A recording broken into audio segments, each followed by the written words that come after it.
I got up. I remember sitting there at the far corner of the classroom. My best friend wasn't at school either, and aside from him, I didn't really talk to anyone there, so I had nothing but time with my thoughts. Suddenly, my math teacher walks up to me. I never did anything during my math class except for drawing, and she knew that and had accepted that. I really wasn't going to do anything, and she always left me alone. I don't know what she said next because I was suddenly interrupted by an intrusive thought. Not a normal one. I'd had those before. This one was not mine, but it came from my brain. It's not like there was some fucking psychic in the room there broadcasting shit to my brain via Bluetooth. I sat there while she talked to me, nodding like I was hearing what she was telling me. All I remember is the thoughts.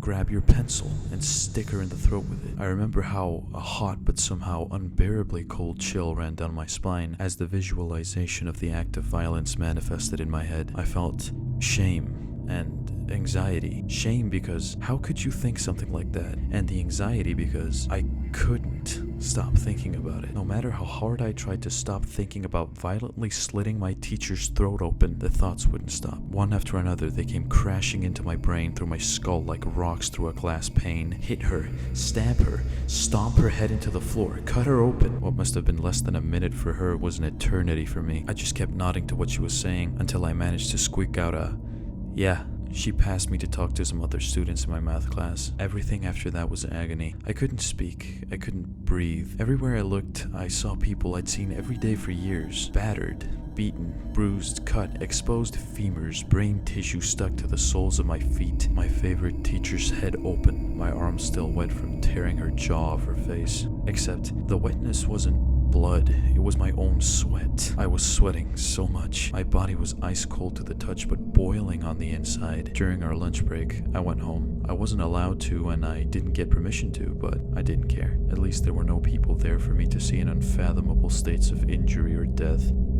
I'm home.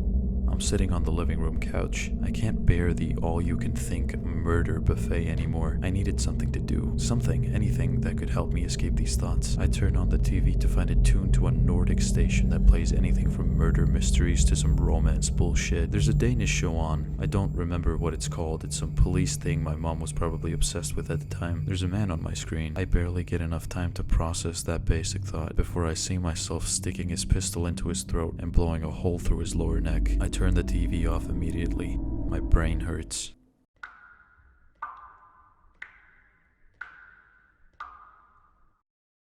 Fuck.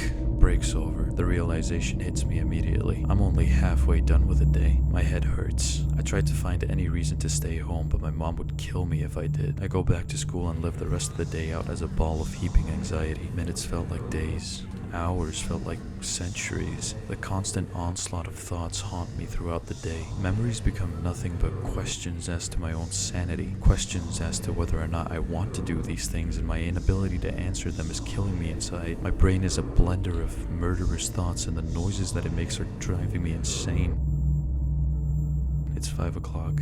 Not in the evening, but in the morning. I can't sleep. I can't think. There is no clarity, no way to navigate this madness. I don't want to hurt people, I whisper to myself. Yeah?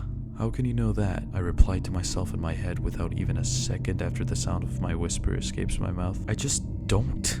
I think loudly to myself, as if I'm trying to scream it out in anger inside my skull. But how can you know? I think back to myself at the same volume. It goes back and forth like this for what felt like days, but was most likely only half an hour. 6:45 a.m. I'm awake. My phone's in my hand. I'm on some god-awful Arabian website full of ads advertising singles in my area and 4 crappy pop-ups, all with pictures of the same woman's behind. Maybe the site is Indian? I don't know. I don't care.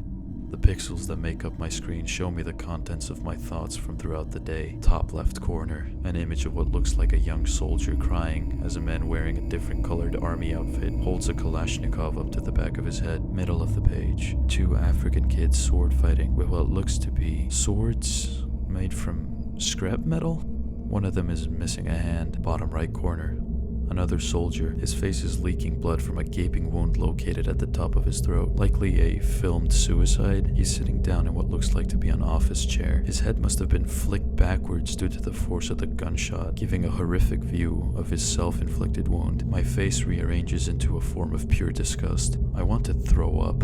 I go to the bathroom and start hurling, but nothing comes out. I go back to bed and notice that the anxiety is gone. The shame is still there, but at least I don't feel like my heart is going to pop out of my throat, and I can actually control my thoughts for the first time since math class. I go to bed, and I start to nod off, and I hear my heart rise in my throat as my mind gets ready to violate my soul. What does a human thigh taste like? I'm too exhausted to think. I'm too tired to stay up anymore. 7:45 a.m. I can't get out of bed.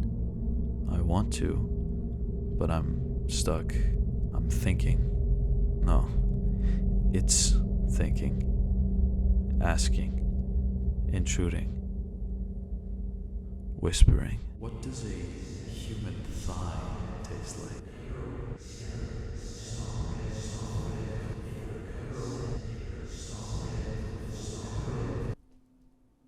That was my life for a little over 2 years before I got diagnosed and prescribed the proper medication for this illness. I still get these thoughts, and they don't only revolve around gore and murder. I just told you that one because it's the earliest example of a day with this disorder that I can remember so clearly and vividly. This whole experience gave me a whole new outlook on mental health awareness, because I never would have gotten better or even known what was wrong with me if I hadn't had a mandatory class where some literal angel sent from the heavens above talked about being aware of an illness known as OCD and its variants, along with a host of other mental issues and disorders. I always tried to remember to be grateful that I was actually paying attention in that class every day, ever since. If I had bailed on that class or slept through it, I'd never have known what was wrong with me.